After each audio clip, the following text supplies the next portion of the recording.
Hello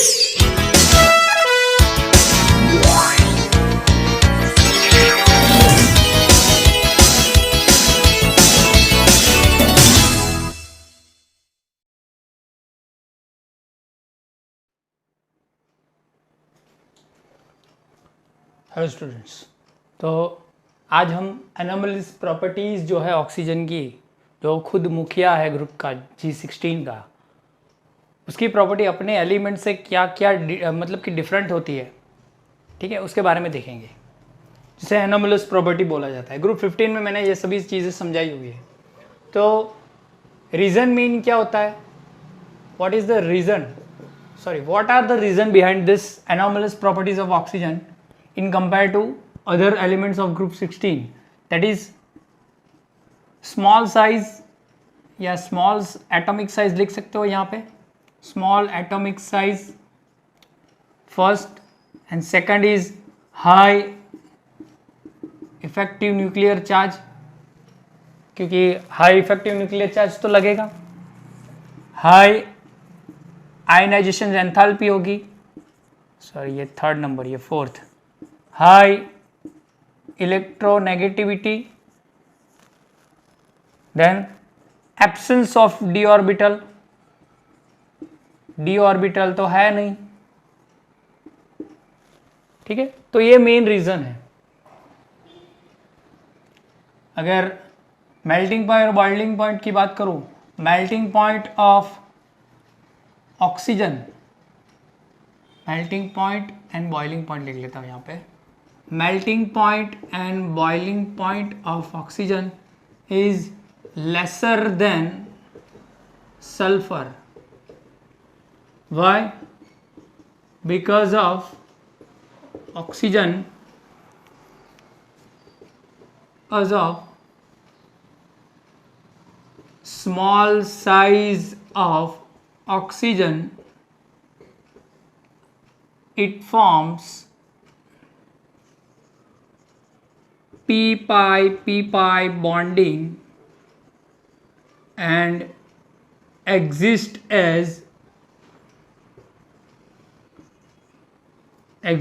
in diatomic form which is O2, whereas sulfur exists in S6 or S8, which has higher atomic size, higher van der Waals bond,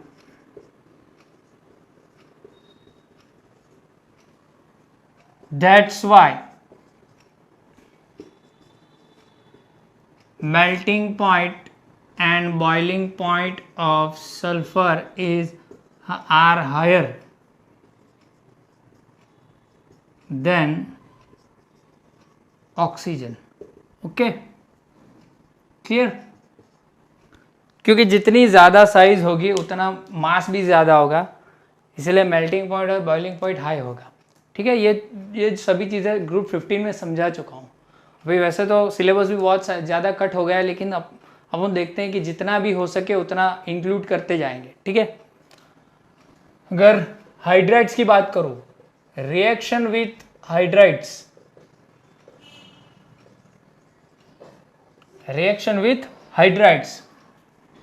all G16 elements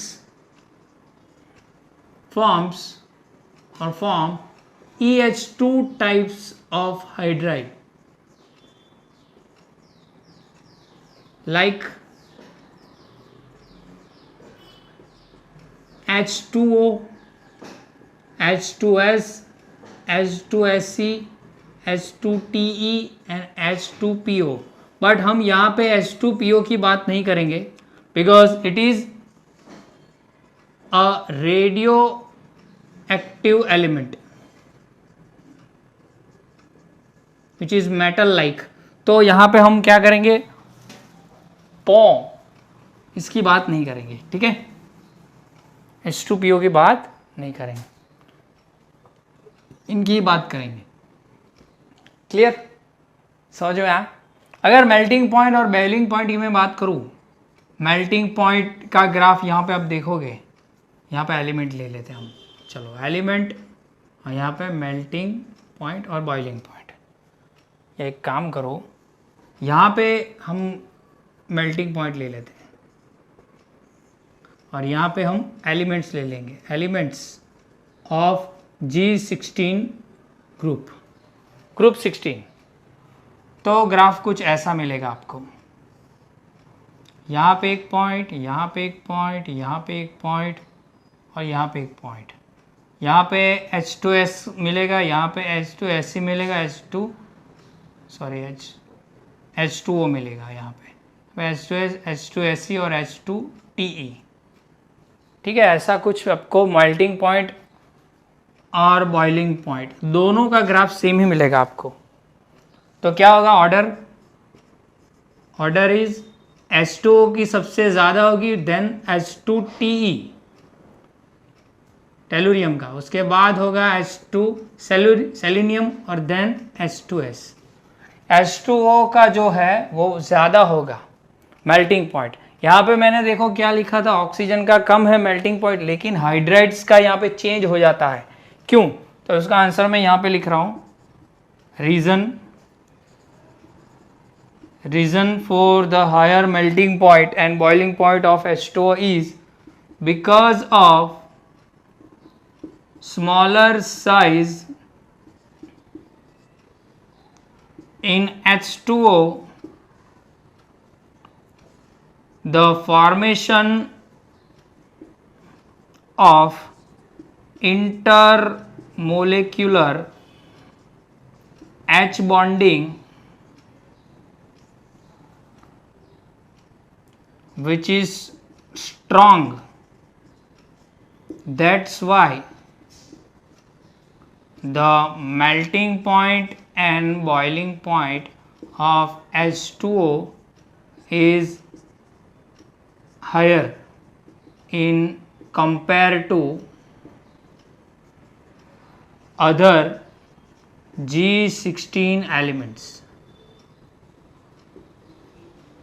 okay, clear?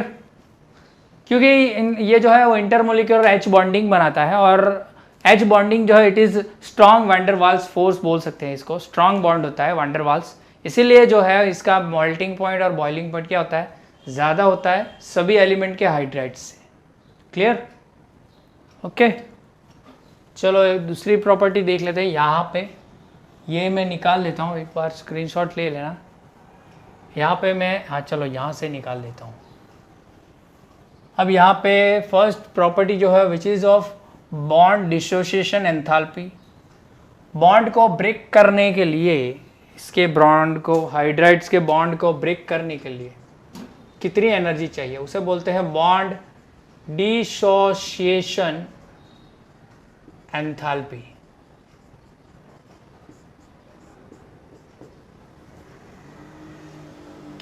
अभी from top to down, यहाँ पे क्या होगा, top to bottom लिख लो, H2O से लेके H2OTE तक the bond dissociation enthalpy decreases. क्या होगी, डिक्रीज होती जाएगी because of increase of atomic radius and decrease of electronegativity. Electronegativity decrease होती जाएगी और एटॉमिक रेडियस इंक्रीज होती जाएगी।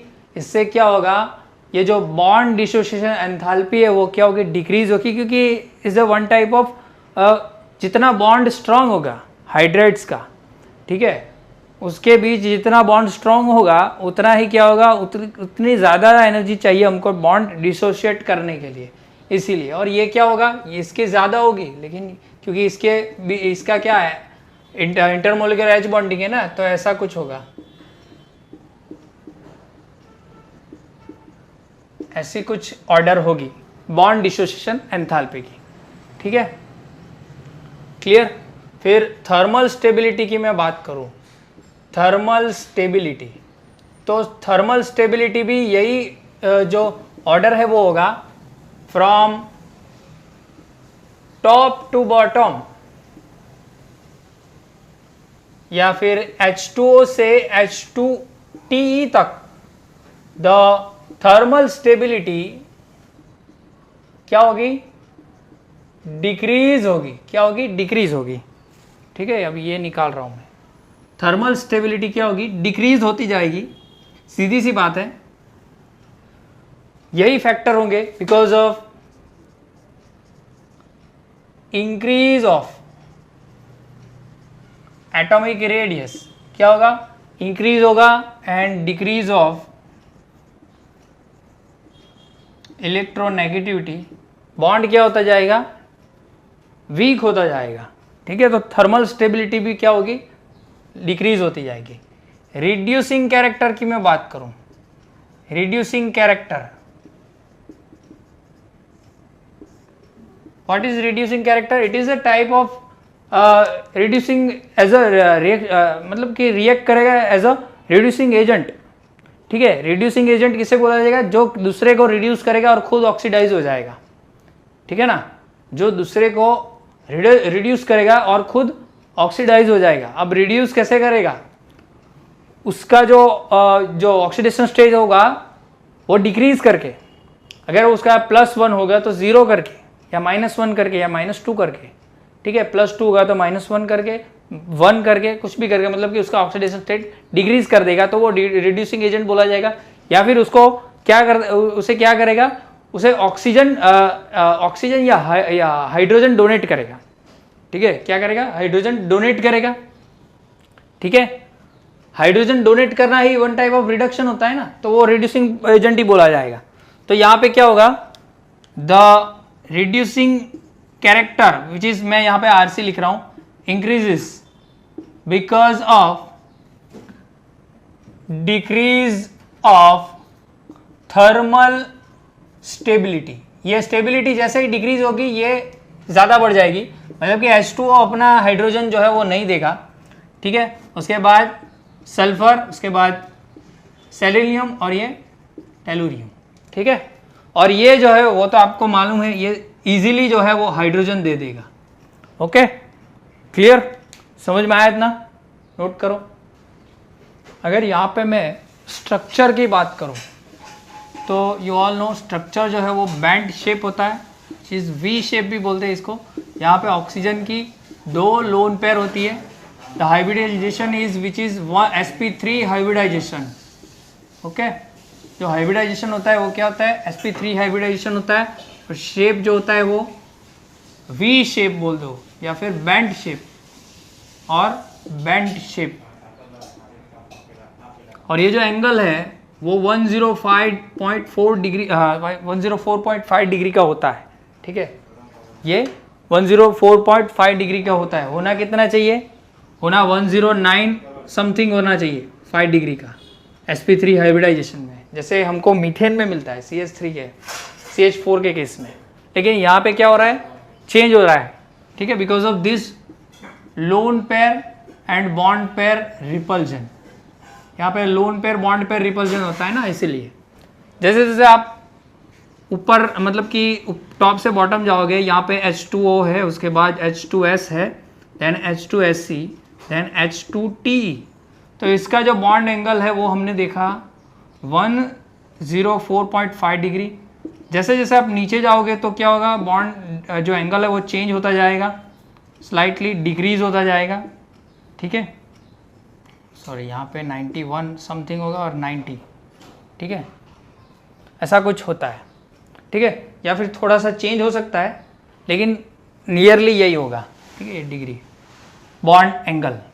ठीक है, ये बॉन्ड एंगल चेंज होगा because of increase of atomic radius. जैसे जैसे आप नीचे जाओगे तो क्या होगा, टॉप टू बॉटम में इंक्रीज होता जाएगा एटॉमिक रेडियस, और एटॉमिक रेडियस इंक्रीज होते हैं, इससे क्या होगा, lone pair and bond pair repulsion decreases. यहाँ पे क्या होगा, ये लोन पेयर और बॉन्ड पेयर का जो ये बॉन्ड पेयर है, इसे हम क्या बोलते हैं, बॉन्ड पेयर बोलते हैं। ठीक है, या फिर इन दोनों का जो रिपल्जन होगा वो भी होगा, लोन पेयर का भी रिपल्जन होगा, वो क्या होगा, डिक्रीज होगा। Lone pair and lone pair and lone pair bond pair क्या होगा, रिप्रेजेंट डिक्रीज होगा, which leads to decrease of bond angle. क्या होता जाएगा, बॉन्ड एंगल डिक्रीज होता जाएगा। ठीक है, क्लियर। तो इस वीडियो के अंदर हमने स्ट्रक्चर के बारे में पढ़ा, एनोमलस प्रॉपर्टीज के बारे में पढ़ा। ठीक है, अगले वीडियो में हम आगे के टॉपिक के बारे में बात करेंगे। ओके, अगर बहुत ही ज़्यादा ज़रूरत है ही नहीं, ठीक है, तो ही मैं वो टॉपिक जो है वो नहीं चलाऊंगा। अगर ज़रूरत है, भले ही कट किया होगा, लेकिन ज़रूरत है, मुझे लगता है कि अभी इसको पढ़ाने में आगे का समझ में नहीं आएगा, तो मैं वो चलाऊंगा। लेकिन अगर उसकी कोई ज़रूरत ही नहीं है तो हम लोग टाइम वेस्ट नहीं करेंगे। ठीक है, नोट डाउन करो, आगे अगला टॉपिक देखेंगे।